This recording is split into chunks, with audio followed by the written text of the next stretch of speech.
Hello everyone. तो चलिए बढ़ते अपने लास्ट लेक्चर की तरफ, लेक्चर नंबर 4। ऑल्दो हमने सब कुछ सीख लिया बायनोमियल थ्योरम से रिलेटेड, पर इसमें हम एक मिसलेनियस टॉपिक का इम्पोर्टेंट है वो भी डिस्कस करने वाले हैं। Binomial theorem for any rational index.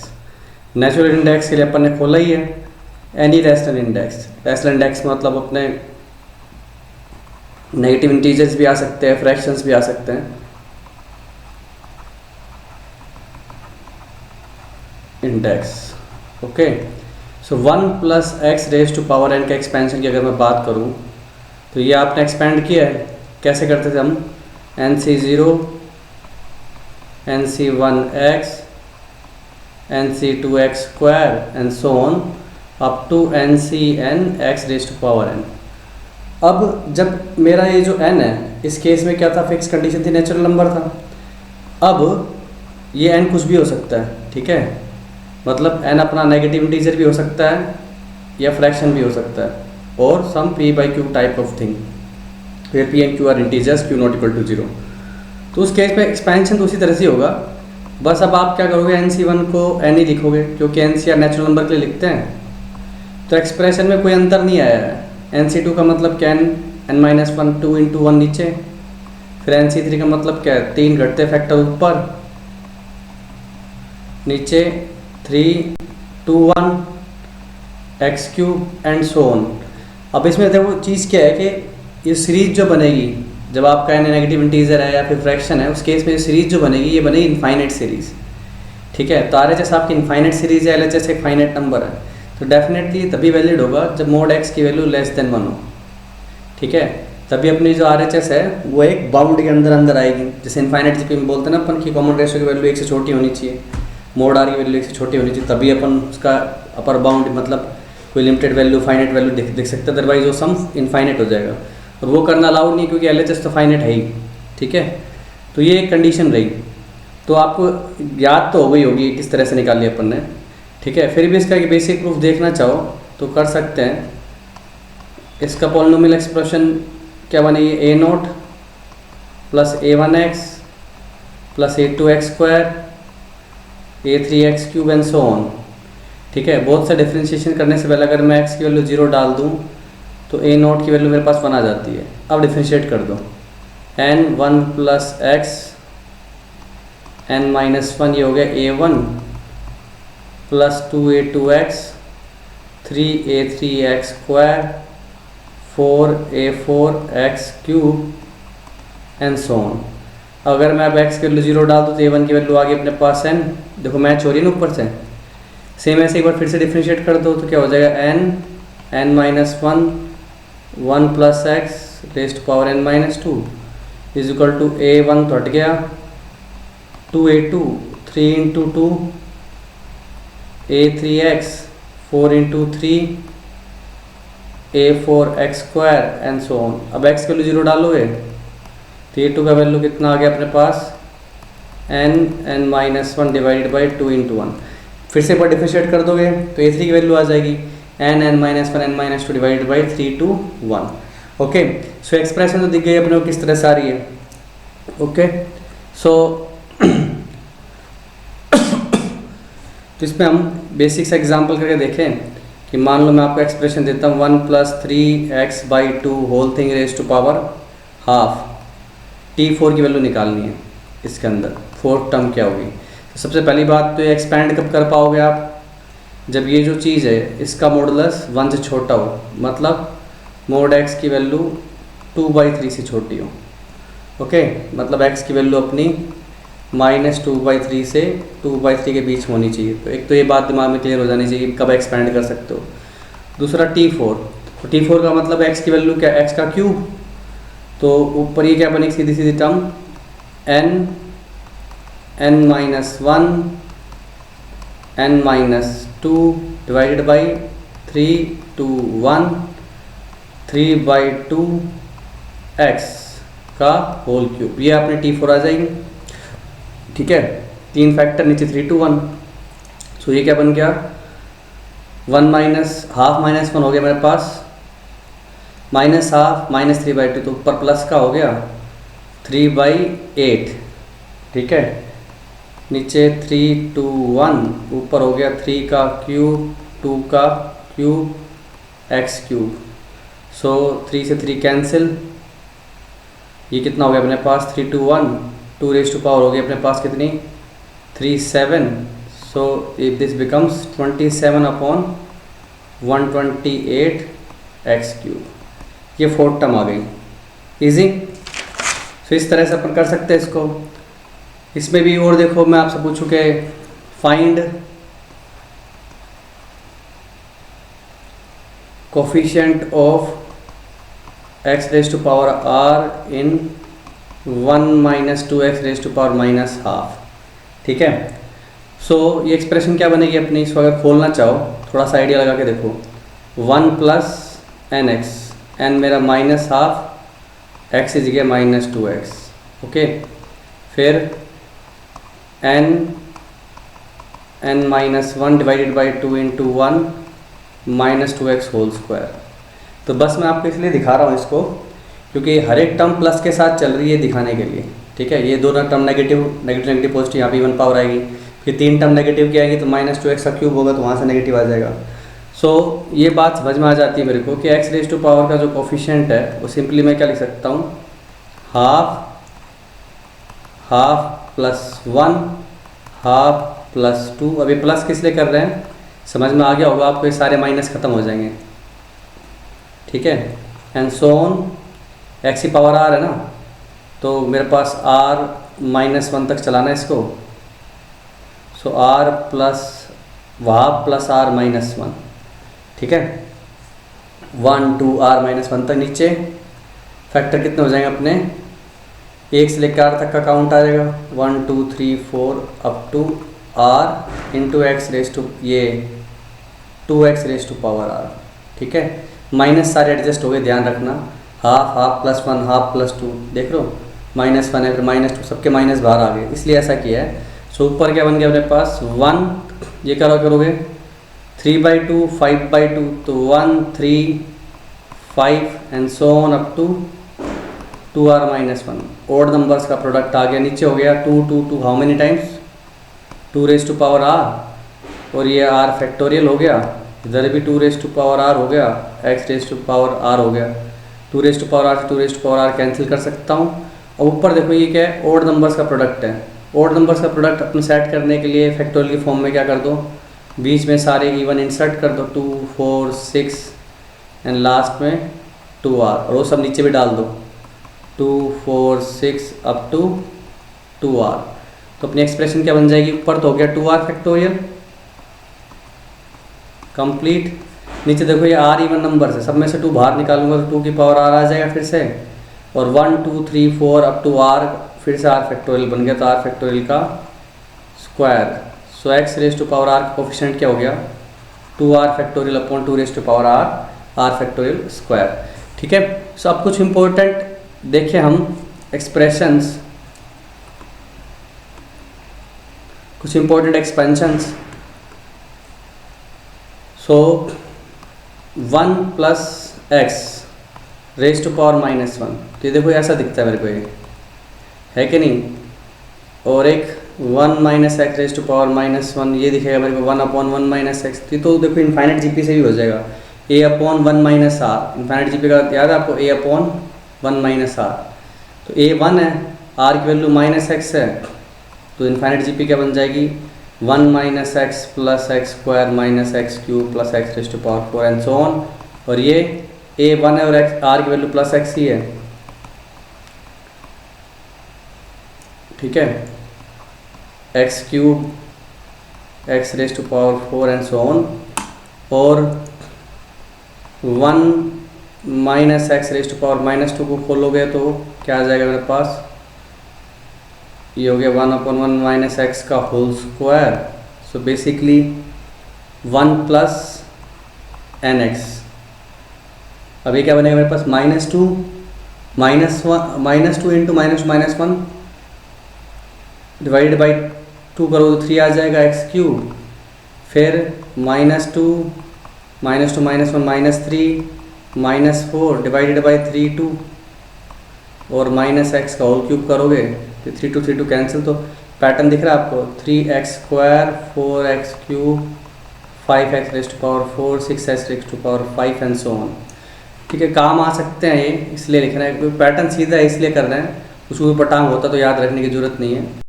x को -x से बदल दो, 1 - 2x + 3x² - 4x³ + 5x⁻4 - 6x⁻5। देखो इसको, देखो एक एप्लीकेशन ये भी हो सकती है, कई बार अपने पास ये RHS वाला एक्सप्रेशन लिखा होता है, तो अगर अपने को चमक जाए तो अपन डायरेक्टली इसको इस तरह से रिप्लेस कर सकते हैं, काम आ जाता है इंटीग्रेशन वगैरह में, या कहीं इस तरह की इनफाइनाइट एक्सप्रेशंस बनती है तब। ओके, अब एक सबसे इम्पोर्टेंट एक्सपेंशन देखें, 1 - x⁻−n। ये जो n है मेरा नेचुरल नंबर है, ओके, पावर नेचुरल नहीं है, नेगेटिव इंटीजर है, देख पा रहे हो -n लिखा है, तो क्या बनेगा 1 + n x plus -n -n-1 divided by 2 × 1 -x² plus -n -n-1 -n-2 divided by 3 to 1 -x³, और ये एक्सपेंशन इस तरह से बढ़ती जाएगी। तो ले दे के बन क्या गया, ये थोड़ा सा कुछ निकालने की कोशिश करेंगे, इसमें से nc1x हो गया, प्लस अब ये माइनस खत्म, n+1 × n, दो घटते फैक्टर है तो n+1 c2x² हो गया। सेम आगे n+2 n+1 n, चारों नेगेटिव खत्म, तो ये हो गया n+2 c3x³। गैस कर सकते हो अगली term, n+3 c4x⁻4 and so on. So एक जनरल एक्सप्रेशन सोची जा सकती है that coefficient of x⁻r in 1 - x⁻−n क्या हो जाएगा, n+r - 1cr। ऑब्जर्व कर पा रहे हो, 3 का n+3 - 1c3, 4 का n+4 - 1c4। तो ये काम की चीज़ हो जाती है अपने लिए, तो ये याद रखेंगे। ऐसे ही 1 + x⁻−n का करना, तो x को -x से रिप्लेस कर दो, ओड वाली जगह पे क्या आ जाएगा, माइनस आ जाएगा। ओके, इस तरह से हम इसको काम में ले सकते हैं। कुछ और आसान सवाल देखें कि अगर कुछ इनफाइनाइट सीरीज होती हैं, ठीक है, अब पैटर्न देखना कि नंबर ऊपर किस तरह से चल रहे हैं, कॉन्जुगेटिव प्रोडक्ट चलते हैं, तो इस सीरीज़ का मेरे को आंसर निकालना है 1 + 1/4 + 1 × 3 4 × 8 प्लस 1 × 3 × 5 4 × 8 × 12। तो देखो 4 को अगर बाहर निकाल लिया जाए तो 1 2 3, ठीक है, और ये बन रहा है मेरे पास 1 3 5, कॉन्जुगेटिव है, तो ये इस सीरीज से रिलेट किया जा सकता है 1 + x⁻−n। ठीक है, आप चाहो तो ये याद रख लीजिए, इससे भी कंपेयर कर सकते हो, साइन का ही फर्क पड़ेगा, तो इसी को इस्तेमाल कर लेता हूँ। 1 - x⁻−n क्या होता है, 1 + nx plus n+1 c2 x² and so on. ठीक है, सो ये चीज़ क्या बनेगी अपने पास, इसको भी याद कर सकते हो, या फिर simple binomial theorem for any rational index को डायरेक्ट लिख सकते हैं ना अपन, जैसे नॉर्मल बाइनोमियल खुली जाती है उसी तरह से ही कर सकते हो। वैसे वो एक्सप्रेशन भी याद रहनी चाहिए अपने को। ये क्या खुलती है, 1 + nx n × n-1/2 × 1 x² n × n-1 n-2 divided by 3 to 1 x³ and so on. तो कंपेयर करो, nx की वैल्यू होगी अपने पास 1/4, और ये जो सेकंड एक्सप्रेशन है n-1/2 × 1 x² हो गई 1 × 3 4 × 8। सो nx की वैल्यू पता है तो x को अंदर एडजस्ट कर सकते हो, nx - x डिवाइडेड बाई 2 × 1 1 × 3 4 × 8। सो ये कैंसिल हो गया, 2 आ गया, nx की जगह 1/4 रखूँगा। ठीक है, nx की जगह क्या रखेंगे अपन, 1/4, तो 4 भी कैंसिल कर सकता हूँ, फिर से 2 हो गया, और ये 1/4 है ही सही। तो इक्वेशन क्या बन गई, 1/4 minus x is equal to 3/4। So x का वैल्यू कितना आ गया 1/4 minus 3/4 which is minus half. Okay, x की वैल्यू माइनस हाफ आती है, यहाँ पुट करता हूँ तो एन की वैल्यू भी कितनी आ रही है माइनस हाफ। सो एक्चुअल में मेरा एक्सप्रेशन इज इनफाइनाइट सीरीज़ क्या हो जाएगी 1 + x raise to power n। So 1 minus half raise to power minus half, that is 1/√2। Okay, एक और सवाल देख सकते हो ऐसे ही 1 माइनस 1/8 प्लस 1 × 3 8 × 16। इसमें देखो उसी तरह का पैटर्न है -1 3 5 8 16 24। देख लो 8 × 1 × 2 1 2 3 ऊपर 1 3 5, तो इसी तरह से पैटर्न चल रहा है। तो इसको भी कंपेयर कर सकते हैं इसी के साथ ही 1 + x raise to power n 1 + nx n -1 2 × 1 x² and so on. Compare करो, nx का वैल्यू हो गया -1/8 एंड सेम उसी तरह से इसको nx - x divided by 2 × 1 compare कर लिया 1 × 3 8 × 16 से।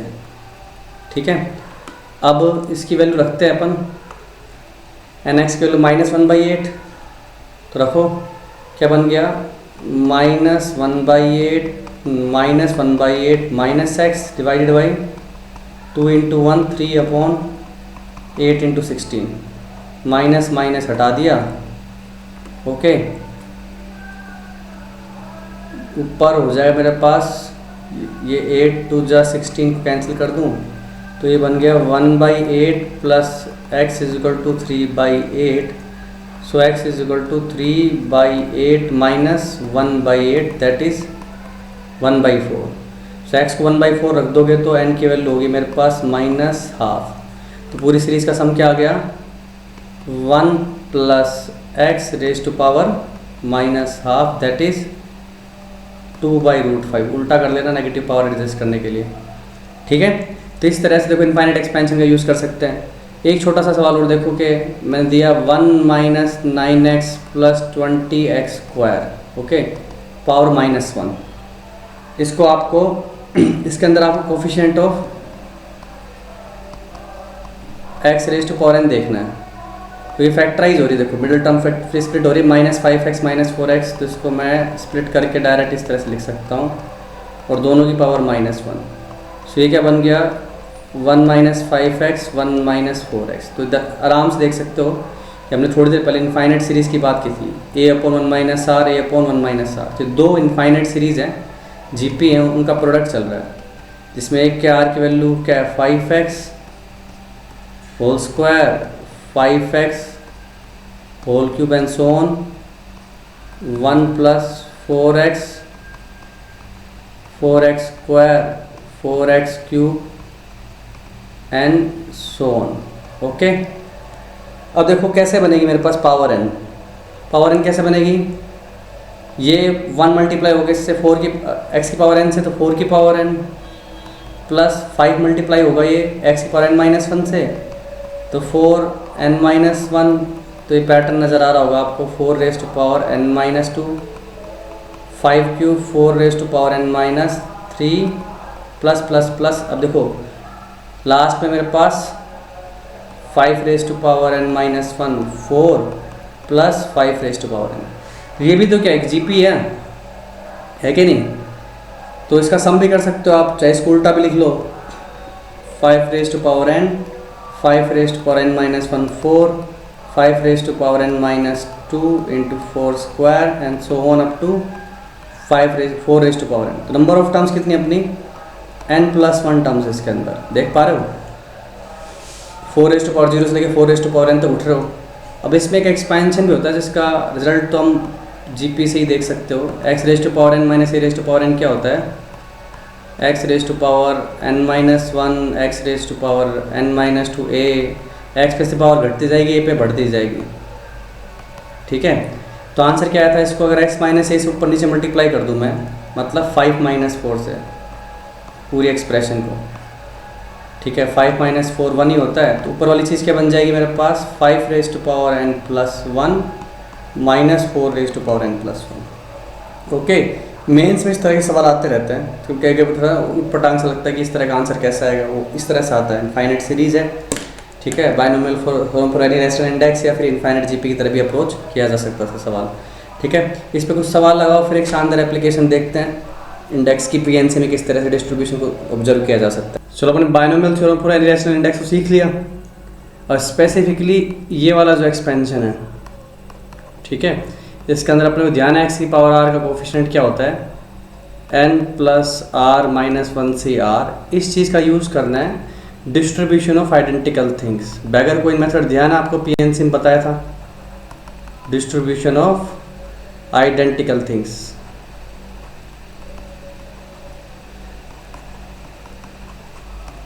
ओके, सो एक सिंपल सी बात थी हमारे पास उस टाइम पे कि भाई के 10 identical gold coins to be given,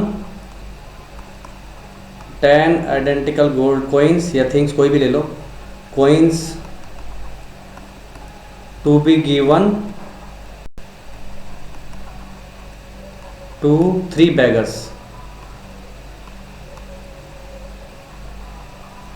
and each one can have any number of coin. Each one can have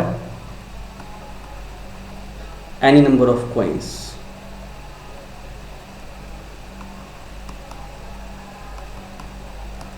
तो हमने बोल दिया कि भाई तीनों बैगर हैं, मान लो पहले बैगर को ए नंबर ऑफ कॉइन, दूसरे को बी, तीसरे को सी, तो टोटल 10 है।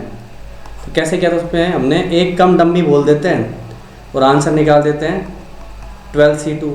बेसिकली हमने किया कैसे था कि 10 कॉइन्स हैं, 4 5 6 7 8 9 10, इनके साथ 2 डम्मी कॉइन अटैच कर दो।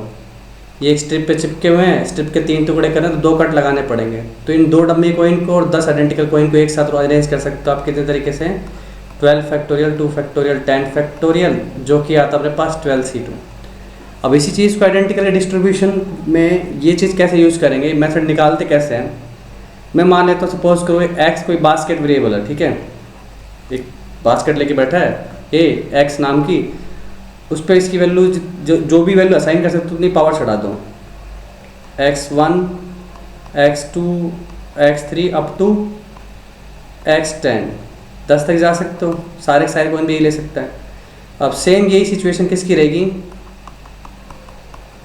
बी के लिए भी, और सेम ये सिचुएशन रहेगी मेरी किसके लिए, सी के लिए भी। सो बेसिकली जो मेरा आंसर है कि 10 कॉइन कैसे बटेंगे, बेसिकली वो क्या है, इस पूरे प्रोडक्ट के अंदर coefficient of x raise to power 10 है। Okay, coefficient of x raise to power 10 है। वो ऐसे सोच सकते हो आप कि मान लो हमने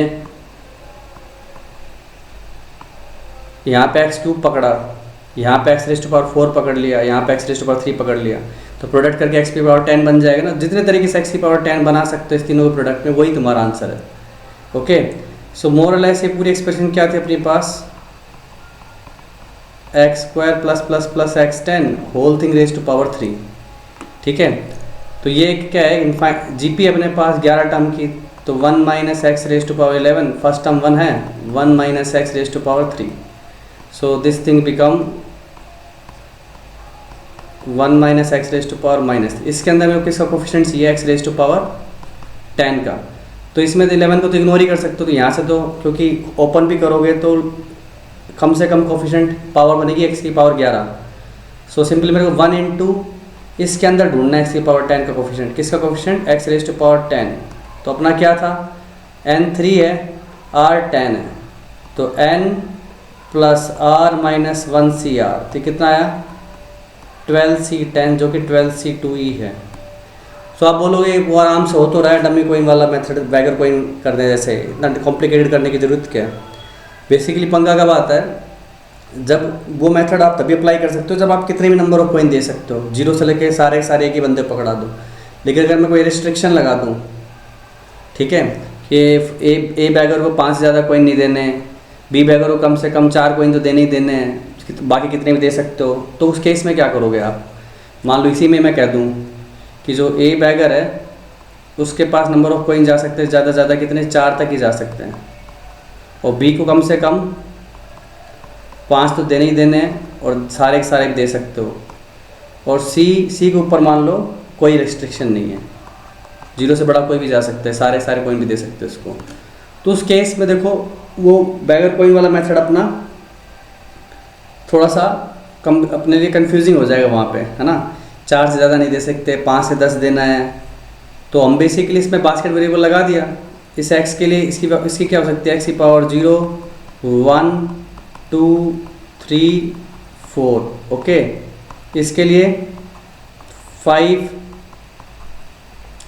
6 अप टू 10, और इसके लिए 0 से लेके 10 तक कुछ भी हो सकती है ना। सो बेसिकली ये क्या हो गया, मेरे पास 5 टर्म की जीपी है, 1 minus x raise to power 5 divided by 1 minus x. इसमें से एक्स रेज टू पावर 5 अगर कॉमन खींच लूँ तो ये बन जाएगा मेरे पास एक्स रेज टू पावर 0 से लेकर x raise to power 5, 6 terms की है। So 1 minus x raise to power 6 upon 1 minus x, और ये 11 की है, ठीक है। वही कंस्टेंट है a प्लस बी प्लस सी की वैल्यू 10 होनी चाहिए। तो ऐसी जगह ये अपने लिए यूज़फुल हो जाता है, ठीक है। सो एक्स की power 5, 1 minus x raise to power 5, 1 minus x raise to power 6, 1 minus x raise to power 11 into 1 minus x raise to power -3। अब इस पूरे के अंदर मेरे को चाहिए क्या, एक्स रेज टू पावर 10 का कोफिशिएंट। सो 5 तो ऑलरेडी मेरे पास पड़ा ही है, मतलब बचे हुए में आपको क्या चाहिए, एक्स रेज टू पावर 5 चाहिए, ठीक है। सो मोर और less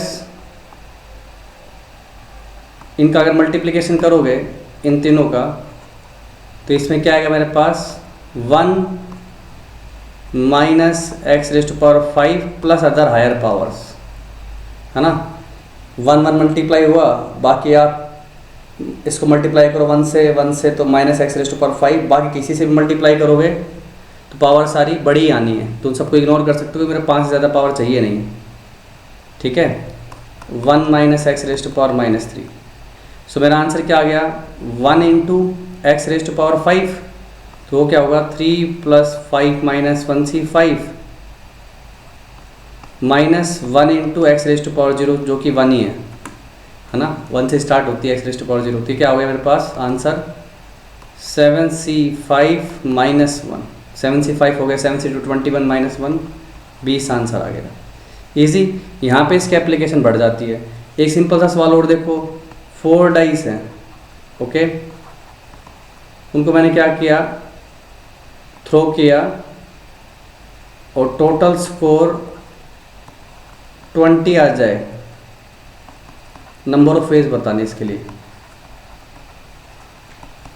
again die A, die B, die C plus die D, score 20 दिखाना है मेरे को, ठीक है। तो अगेन ये बैगर कोइन इसमें भी नहीं लगेगा, क्योंकि डाई का वैल्यू तो 1 से 6 तक ही जा सकता है, कैसे कुछ भी नहीं बांट सकते आप। तो यहाँ पे भी ये चीज़ अपने को लगानी पड़ेगी। तो इसका एक्स असाइन कर दें तो उसकी वैल्यू कहाँ से कहाँ तक जा सकती है, 2, 3, 4, 5, 6, और सेम यही चारों डाई के लिए पावर 4 लगा देता हूँ। एक्स कॉमन खींच लिया, x raise to power 4, 6 terms हैं, 1 minus x raise to power 6 upon 1 minus 6, GP के सम का फॉर्मूला लगा दिया 4। सो ये आ गया मेरे पास x raise to power 4, 1 minus 6 raise to power 4, 1 minus x raise to power -4। So पूरे के अंदर मेरे को चाहिए एक्स रेज टू पावर 20, ठीक है। 20 भी ले सकते हो, 10 वगैरह जो भी पूछा जाए। सो अपने को चाहिए बचे हुए के अंदर एक्स रेज टू पावर 16, ठीक है। सो इसको भी थोड़ा सा एक्सपेंड किया जा सकता है, 1 minus 4 x raise to power 6 plus 4c2, 6 हो गया, एक्स रेज टू पावर 12। उससे आगे जाने की जरूरत नहीं, क्योंकि एक्स रेज टू पावर 18 आ जाएगा, 1 minus x raise to power -4। So 1 into x plus 16 minus 1c 16 -4, 6 यहाँ पे होगी तो पावर 10 पीछे से लेनी पड़ेगी, 4 प्लस 10 माइनस 1c 10 प्लस 6, 12 यहाँ पे हो गई है पावर्स, तो पीछे से 4 लेनी पड़ेगी, ओके। सो 6 इंटू 4 + 4 - 1c 4। सो ये क्या बन गया अपने पास, 16 × 4 = 20, 19c 16 मतलब 19c3 - 4 × 13c10 13c3 + 6 × 7c4 मतलब 7c3। इसको सोल्व कर लो, आंसर आ जाएगा। ठीक है, इस तरह की चीज़ है।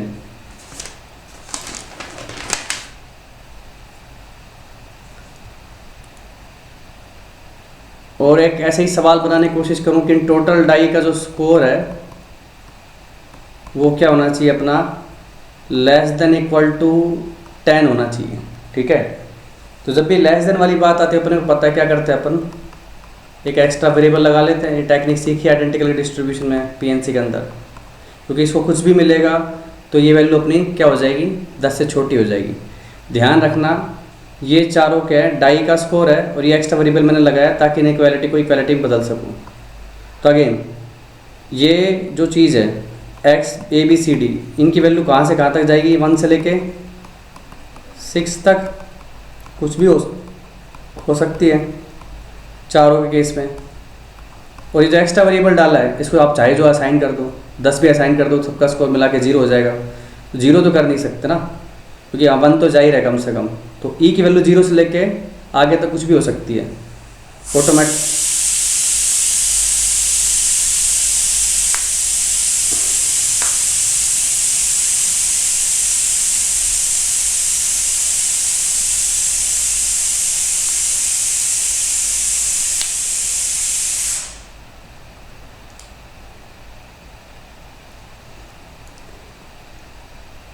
ई की वैल्यू का आइडिया लगाओ, ये क्या हो सकता है अपने पास।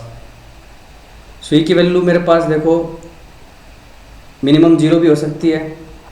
ठीक है, उस केस में इन सबका स्कोर मिला के 10 हो जाएगा। 1 भी हो सकती है, 2 भी हो सकती है। अब तो कहाँ तक जा सकते हो आप, क्योंकि इन सबका स्कोर कम से कम एक एक तो रहेगा ही रहेगा, है ना। लीस्ट वैल्यू इनकी 4 तो रहने वाली है। तो मैं कह सकता हूँ कि ई की वैल्यू आप ज़्यादा से ज़्यादा कितनी कर सकते हो, 6 तक जा सकते हो। ठीक है, हालांकि काम अपने को इतना नहीं आएगा ये, चाहे इसको आगे तक भी एक्सटेंड कर सकता था मैं, पर जो भी है। ऊपर से मैंने x की पावर 4 बाहर निकाल लिया, 6 टर्म्स की जीपी बन गई, divide by 1 - x whole thing raise to power 4। पीछे 7 टर्म्स की जीपी है, x raise to power 7 1 - x raise to power 1। So ये हो गया x raise to power 4 1 - 6 raise to power 4 1 - x raise to power 7 and 1 - x raise to power -5 हो जाएगा। अब देख लो 4 तो ऑलरेडी पड़ा हुआ है, तो इस 7 का वैसे कोई रोल नहीं है ना। पीछे के टर्म में मेरे को x रेज टू पावर 6 चाहिए होगा, तो इसको एक्सपेंड कर लो तो 1 - 4x raise to power 6। Higher power को छोड़ देते हैं, क्योंकि पावर मेरे को पीछे सिर्फ टोटल में से x रेज टू पावर 10 चाहिए ना, तो यहाँ से तो सिर्फ x रेज टू पावर 6 चाहिए, तो उससे सारी हायर पावर को नेगलेक्ट कर सकते हो। So 1 × coefficient of x raise to power 6 क्या हो जाएगा, 5 + 6 - 1c 6 -4 × coefficient of x raise to power 0।